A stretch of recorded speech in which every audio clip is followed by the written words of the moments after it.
Bien, ha pasado solamente un par de horas desde que se confirmó la renuncia del senador Javier Macaya a la presidencia de su partido, la UDI, todo esto por las duras críticas que ha recibido por sus declaraciones, desafortunadas declaraciones en las que cuestionó las pruebas que sirvieron para condenar a su padre por 2 casos de abuso sexual. Estaba acusado de 4 casos de abuso sexual en contra de menores de edad. Fue condenado a 6 años de prisión por 2 de ellos. Bueno, Gendarmería también ha abierto un sumario interno por un presunto trato diferenciado para Eduardo Macaya mientras estuvo detenido. Recordemos que él fue liberado, se encuentra con arresto domiciliario a la espera de lo que pueda hacer su defensa. Javiera Ponce nos va a entregar todos los detalles de lo que ha ocurrido en las últimas horas con esta renuncia de Javier Macaya a la presidencia de la UDI. ¿Cómo estás, Javi? Buenas tardes.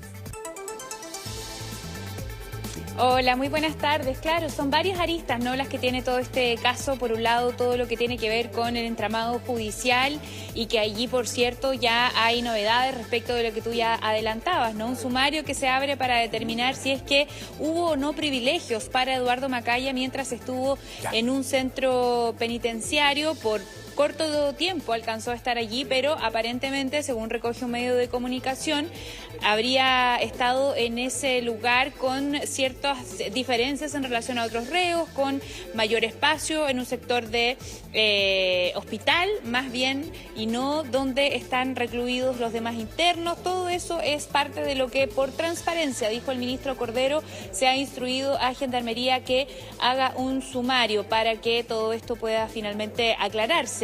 ¿Por qué? Porque aquí lo que más pesa, ¿no?, tiene que ver con esta sensación ciudadana y que de la que se han hecho también eco varios parlamentarios y parlamentarias de un trato diferenciado. No solo una vez que Eduardo Macaya ingresa a este penal, del que ahora salió, sino que además se suma esa otra visión, ¿no?, de por qué una persona condenada por abuso sexual puede estar hoy con arresto domiciliario en el lugar donde se cometieron estos delitos, allí mismo, en su vivienda. Es parte de lo que se ha cuestionado, es parte de lo que ha habido como consecuencia de todo este debate, pero sin duda lo que más ha generado polémica es lo que tiene que ver con el propio senador Javier Macaya, hijo de Eduardo Macaya, y que lo ha defendido públicamente durante las últimas entrevistas que dio. Pero más allá de que se pueda quizá entender que un hijo pueda acompañar a su padre o incluso considerar que es inocente, lo que hizo Javier Macaya públicamente fue poner en cuestionamiento las pruebas que las menores de edad abusadas por Eduardo Macaya entregaron al Poder Judicial. Grabaciones, Karim, tú lo recordarás también, todo esto que se ha puesto en tela de juicio finalmente ha sido lo que más ha pesado sobre las críticas que recibió Javier Macaya y por las que finalmente decide dar un paso al costado en la presidencia de su partido, de la UDI. Él debía estar hasta el mes de diciembre en ese cargo, pero finalmente eso se anticipa, dada todas las críticas que recibió. Ustedes lo han estado revisando también durante la mañana y se los hemos estado contando. Desde desde su propia coalición, desde Chile Vamos, le pedían que dieran paso al costado porque estaba ensuciando a todo el sector a propósito de esta defensa que él hizo de su padre. ¿Qué es lo que ha pasado con toda esta situación que incluso ha escalado hasta el presidente de la República, que también tuvo dichos para, sobre todo, llamar a toda la sociedad a nunca poner en duda las denuncias de niños, niñas o adolescentes y, por cierto, también de resguardar los procesos judiciales? Escuchemos qué fue lo que dijo el presidente.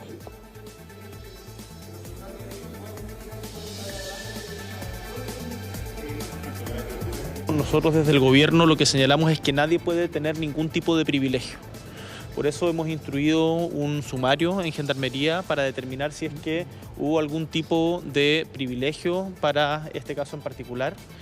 Y lo que vale la pena o lo que tenemos que valorar y recalcar es que lo que más importa es la protección de niños, niñas y adolescentes. Que el abuso a niños, niñas y adolescentes es condenable sin matices y que acá, independiente de los roles que cada uno juegue, eso no puede ser puesto en duda y tenemos que estar siempre del lado de las víctimas.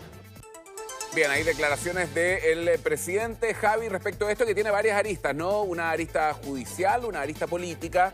Me quiero quedar, porque vamos a revisar cada uno de los hechos, pero los cuestionamientos que han venido a cómo Gendarmería ha abordado particularmente el caso de Eduardo Macaya y cuáles habrían sido estos supuestos beneficios a los que él pudo acceder en el poco tiempo que estuvo recluido, pocas horas, y eso es otro de los elementos que quiero tocar contigo y que no deja de llamar la atención, que estuvo menos de 72 horas recluido. Tengo entendido que él primero se le permitió, a diferencia de cualquier otro imputado, movilizarse en su propio vehículo, llevar su ropa de cama, tener una habitación especial, individual, una habitación que está, tengo entendido, en la enfermería de la cárcel de Rancagua. Así que son una serie de privilegios a los que no cualquier otro imputado puede tener acceso, y es por eso que Gendarmería ha instruido que se investigue esto, ¿no? Exactamente, Karim, porque todo esto da luces de un eventual trato diferenciado, ¿no? Privilegiado, algo a lo que no tienen acceso todos los internos, todas las personas condenadas, como es el caso de Eduardo Macaya. Hay que considerar que no estamos hablando de prisión preventiva, de un proceso que se está investigando. Aquí ya hay una condena. El tema es que no se ha ejecutoriado y por lo tanto en estos días que todavía hay de plazo para que la defensa de Eduardo Macaya pueda apelar a la resolución de los tribunales, es que él todavía puede estar entonces en esta especie de ventana que se genera mientras se genera la ejecución ya de la condena, y por lo tanto puede regresar a su casa con la cautelar de arresto domiciliario. Mucha gente se pregunta desde dónde sale entonces la presunción de que esta persona no se va a fugar, que no hay peligro de fuga cuando él pueda, porque él puede volver a su casa, que es un fundo de varias hectáreas. Entonces varios han dicho también, bueno, esto no tiene ninguna comparación con otro tipo de casos en relación a abuso sexual de menores, que es además un delito tan grave, ¿no?, del que estamos hablando en esta ocasión. Y lo decía también hoy el fiscal nacional, que también estuvo presente hoy en el Congreso, Karim, y le preguntábamos sobre ¿qué pasa con esta medida del arresto domiciliario? No solo pensando en lo que pasa ahora con Eduardo Macaya, pensando en lo que pasa con la alcaldesa Barriga o lo que en algún minuto también pretendió hacer Daniel Jadue. Claro. Varios casos connotados de alta connotación pública donde estamos viendo que el arresto domiciliario se torna una figura más o menos recurrente. En algunos casos el Poder Judicial ha hablado, ¿cierto?, de que hay una sobrepoblación carcelaria y que por lo tanto a veces también se buscan salidas alternativas para no seguir metiendo más gente a cárceles que ya están sobrepobladas. Pero por otro lado, y lo dijo el fiscal nacional con todas sus letras, el arresto domiciliario tiene que revisarse. Esto no puede convertirse en un segundo Capuchinos, es decir, en un privilegio para que algunas personas puedan pasar en sus casas, en algunos casos casas con bastante extensión de terreno, por ejemplo, en vez de estar tras las rejas, sobre todo en casos como este, donde hablamos de abuso sexual. Sí, tal vez lo que llama la atención es que normalmente la prisión preventiva para los imputados es previa a conocerse la condena, y ya cuando la condena, y esto es lo que suena rarísimo, ¿no?, que un imputado que está en prisión y que es condenado, o sea, es declarado culpable y se da una condena de 6 años de prisión efectiva, luego de esto sea enviado a su casa con arresto domiciliario. Esto recordemos que se da por orden de la Corte de Apelaciones de Rancagua, y todo a la espera, como tú lo decías, de que esto quede a firme, de que la sentencia sea ejecutoriada.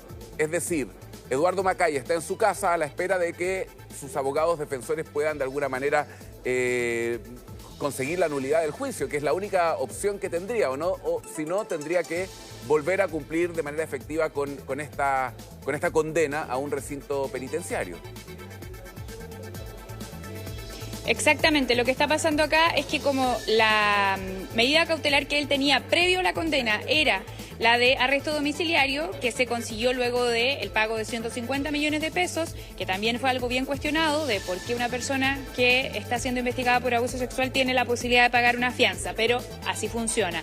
Se pagó esa fianza, él estuvo en arresto domiciliario y en este momento él ya fue dictada la condena, pero todavía no está en curso esa condena. Mientras él todavía esté en esta ventana de tiempo para poder apelar, entonces vuelve a la cautelar que tenía antes de la última audiencia donde se fijó estos 6 años de cárcel. Así es que, claro, están en una especie de ganar tiempo, probablemente desde el punto de vista judicial, para que los abogados, la defensa de Eduardo Macaya pueda apelar o tratar de revertir esta condena y, según los objetivos que ellos tienen, esto finalmente quede en nada o que si se rebaja al menos o se pueda anular al menos parte del fallo, probablemente él ya podría cumplir en libertad el resto de la condena. Es seguramente eso a lo que están apelando. Pero todo esto ha traído, como conversábamos, varias consecuencias.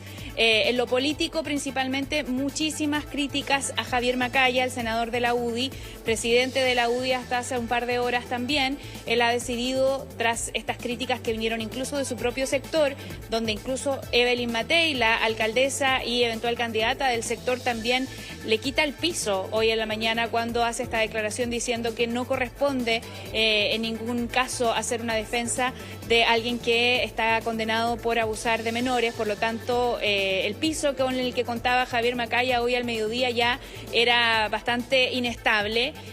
Había una situación bien tensa porque incluso él no pudo hoy día desarrollar con total tranquilidad la Comisión de Salud en la que estaba participando porque había mucha prensa esperándolo, se prohibió el acceso a la prensa, una situación bien anómala también. Entonces, todo esto ha generado una serie de reacciones. ¿Qué es lo que dijo el senador Macaya? Escuchemos.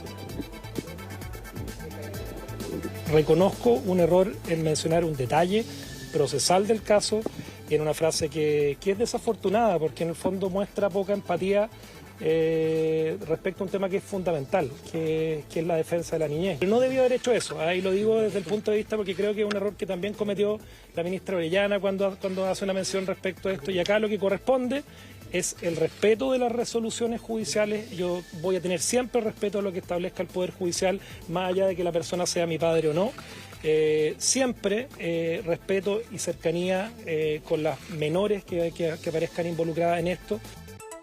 Bueno, ahí estaban las palabras del senador Javier Macaya, quien no renuncia a su condición de senador, renuncia a su condición de presidente de su partido, de la UDI. Ya se hacía insostenible esto, tú lo decías, incluso Evelyn Matei decía que lo que queda ahora es estar solamente con las víctimas. Recapitulando un poquito, Javi, lo que ha ocurrido, por qué recibió tantas críticas desde el oficialismo hasta la oposición de manera transversal. Recordemos que se consideró que aquí había una revictimización de las víctimas, porque lo que hace Javier Macaya en una entrevista el fin de semana es poner en duda las pruebas con las que fue condenado su padre, y particularmente respecto de un video, ¿no es cierto? Un video que sería un medio de prueba fundamental para conseguir esta condena de 6 años de prisión.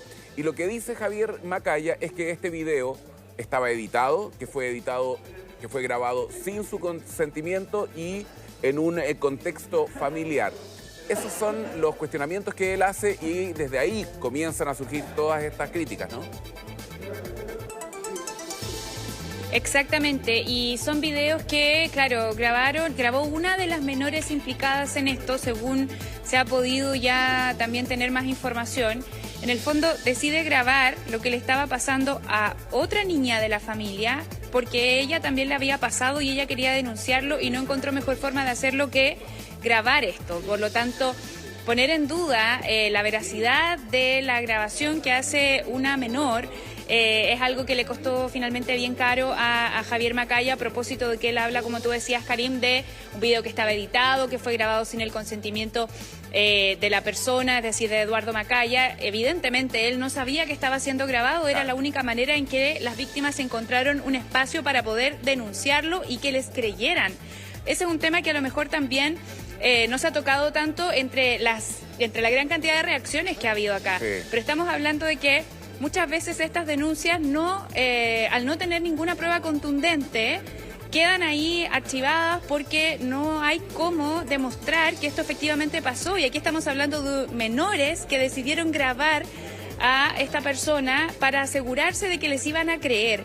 Y aún así, por eso se ha cuestionado mucho al senador Macaya, y aún así se pone en duda la veracidad de este video, que no es el único relato, pero es una de las grandes pruebas con las que contaba la Fiscalía también para poder acusar a Eduardo Macaya. Es que me parece que el punto que tú estás haciendo es fundamental. Me parece que aquí hay que centrarse en eso, en la entereza de las víctimas, en cómo enfrentarse a una persona tan poderosa y que no le crean. Y es por eso y ante eso lo que decide hacer una de las víctimas que ya había sufrido estos ataques sexuales de este imputado, es que decide tomar su teléfono y captar estas imágenes como medio de prueba para que les crean lo que estaban denunciando. Y es gracias a eso que se consigue una condena. Recordemos que él estaba siendo acusado de 4 casos de abuso, se desestiman 2 y se consigue una condena de 6 años por 2 casos de abuso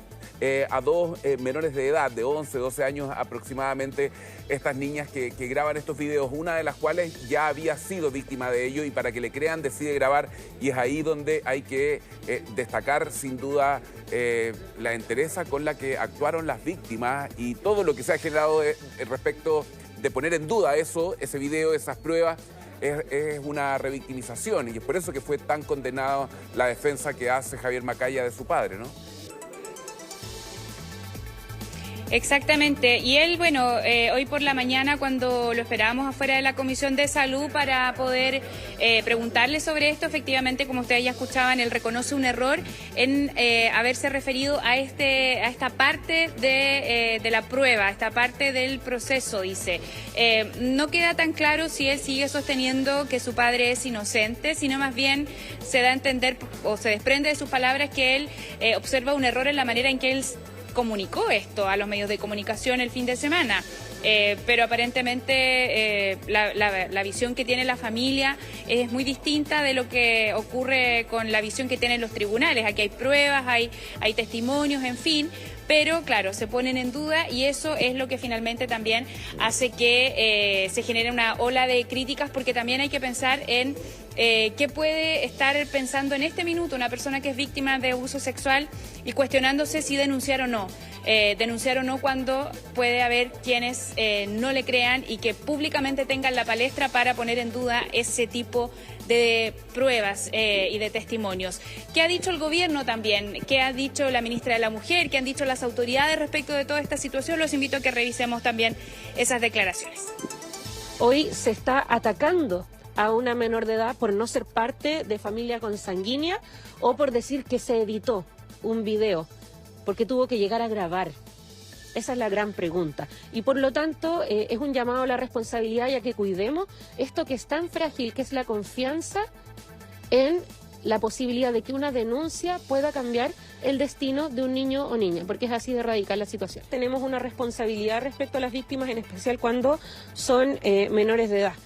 Aquí hay claramente una estrategia judicial que está muy bien, corresponde en el legítimo derecho a la defensa de cualquier acusado de cualquier delito. A mí me preocupa que se transmitan desde autoridades importantes del Estado, desde personas que tienen una tribuna pública, un mensaje que finalmente le da el mensaje equivocado a los niños y niñas, que no los vamos a proteger, que es difícil confiar en las instituciones y que denunciar puede ser una situación revictimizante. Y por lo tanto, a mí sí me preocupa, y por eso quiero transmitir también el mensaje a todos los niños, niñas y adolescentes y a las familias de que el Estado, las autoridades y las instituciones tenemos que proteger a los niños y niñas. Bien, ahí estaba el mensaje, poner a los niños por delante, a las víctimas sobre todo en este caso. Recordemos que desde el principio, en este caso, el núcleo de Eduardo Macaya intentó negar la ocurrencia de todos estos hechos. Ahora él está en su casa a la espera de que sus abogados defensores puedan conseguir la nulidad del juicio, que es la estrategia de la defensa. Vamos a ver cómo sigue todo esto, Javi. Entonces, en cualquier minuto, en la medida que tengamos alguna novedad, retomamos el contacto contigo. Que estés muy bien, gracias y buenas tardes. Chao, chao.